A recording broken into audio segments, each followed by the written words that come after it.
that was used to hoist, of course, objects up to the top. When I first saw it, I was like, what the heck is that? It's not a noose, just an old elevator.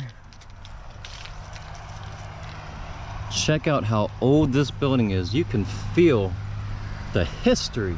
You can feel the history. Sorry, I almost cut my finger off this morning at work, so yeah.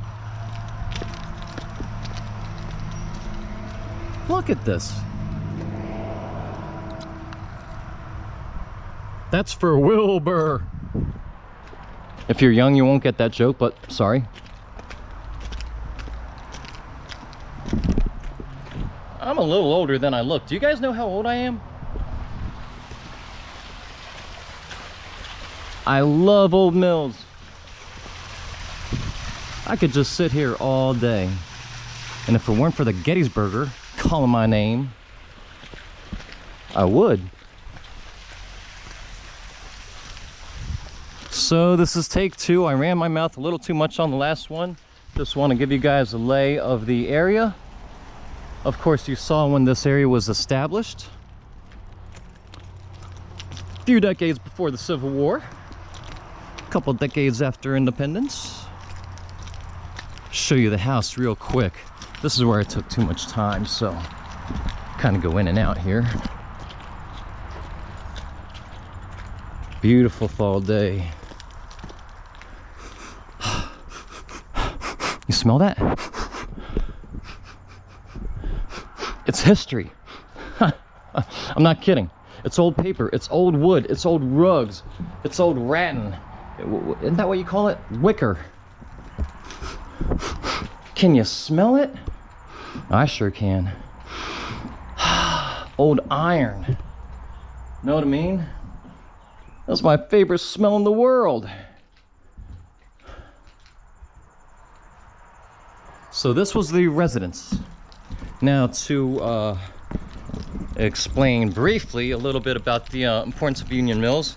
As most folks, well, as some people know, I am in northern Maryland now, north central Maryland.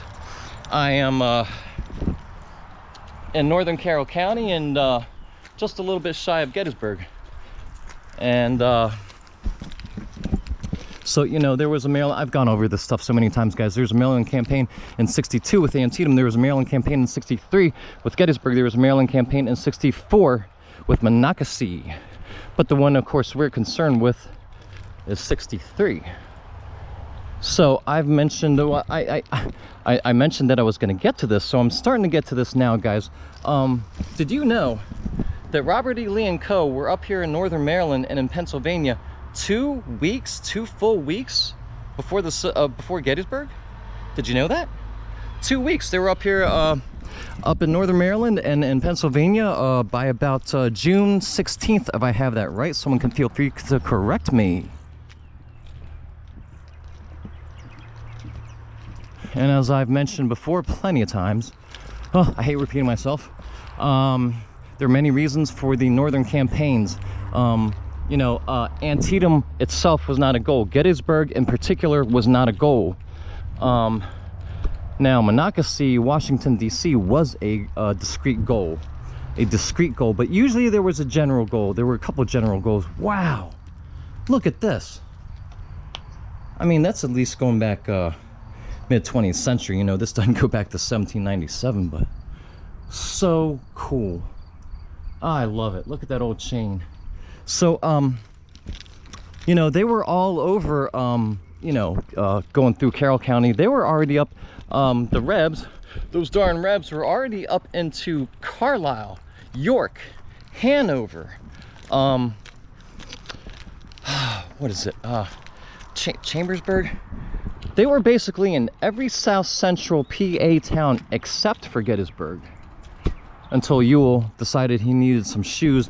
And yes, that's on the record. There was a discussion between Ewell and oh, I forget the other commander, but you know, it was a microcosm. As I mentioned, it was a microcosm. They didn't need shoes, they needed clothes, they needed water, they needed supplies, they needed ammunition, they needed food, they needed liquor, etc., etc., etc. You get the point. But you know, so again, you know, trying to get Europe's attention was always a major goal. and dashing Lincoln's upcoming re-election hopes, even as early as 63, I think you could say was a goal, even in 63. That was, I think, probably Robert E. Lee's top motive in all of this, because a lot of folks don't understand, Robert E. Lee was a very political thinker, a shrewd tactician. Beyond the battlefield, he, as I've mentioned, always read the Northern papers, and he was very, very concerned with trying to change trying to turn the tide of public opinion in the North, and that was what was really behind all three campaigns, if you ask me. Cool little sundial here. So, you know, this was on the way. This was a stepping stone. Hey, probably kind of sound okay in here. There's some kind of tent for some kind of function.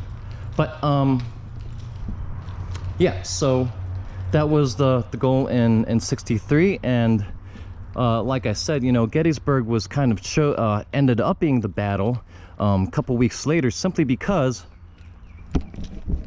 Lee had folks, you know, he had folks out over west in the next town. He had folks in York. He had, you know, I forget exactly who was where. I think Ewell was to the north, or no, Ewell was to the west. Let me see. Stewart was probably in Carlisle and Hanover. Again, correct me if I'm wrong, but they were up here a couple weeks before Gettysburg happened, and Union Mills was just kind of on the way. So again, if I haven't already recommended that you watch Tim Smith's video on this very particular subject of Union Mills and Pipe Creek, I strongly suggest that, because of course he's gonna do an infinitely better job than I can. But basically, there was a curious footnote to this. Meade really liked this area. George Meade really liked this spot. You know, I mean, these guys were you know, they were kind of amateur surveyors, and they had, you know, professional surveyors, of course, working for them. And Meade thought this was an excellent position, and most authorities tend to agree. Tim Smith tends to agree that it was an excellent position. It was just too far from you know, Carlisle and Hanover and where everybody already was. And the question I guess was, this is kind of what Tim Smith was talking about, was, did, you know, did the old snapping turtle, you know, his hope was, you know, can I lure them all the way back here, you know, to Union Mills, away from Carlisle and Hanover and so on and so forth, which are, you know, a good 20 miles away or so. And you know what? Knowing Robert E. Lee, it might have worked. But eventually he chose to press on into Pennsylvania. But Meade always held this this area in high regard and kept it in his mind, and he definitely planned to use it as a fallback if things went really south in Gettysburg. You know, in other words, if things went like exactly the opposite way, right here at Union Mills would have been the fallback position, and it would have been a very good one, because your back is to high ground, your back is to Pipe Creek. I can't quite point all that out from you from right here, but it is certainly a very good position. So, yeah, once again, I've got a minute or so left. I did it again. Just give you a couple screenshots on the signs. They're really not that informative. I mean, they're, you know, you can make up your own mind, but please take a screenshot because I've got to move on. I'm at 9.5 minutes. There's screenshot 1. There's screenshot 2. There's screenshot 3, and I've already kind of addressed this sign right here. There's the old snapping turtle. There's R.E. Lee. And you can screenshot this if you like. And like I mentioned, I'm on my way up to Gettysburg with one goal. And it's not taking more videos. It's not learn more stuff. It's not going to a museum. I'm going to the Gettysburg because I've been craving a Gettysburger for a couple weeks and it's killing me. So I'm gonna go get it and stuff my face. See you guys soon.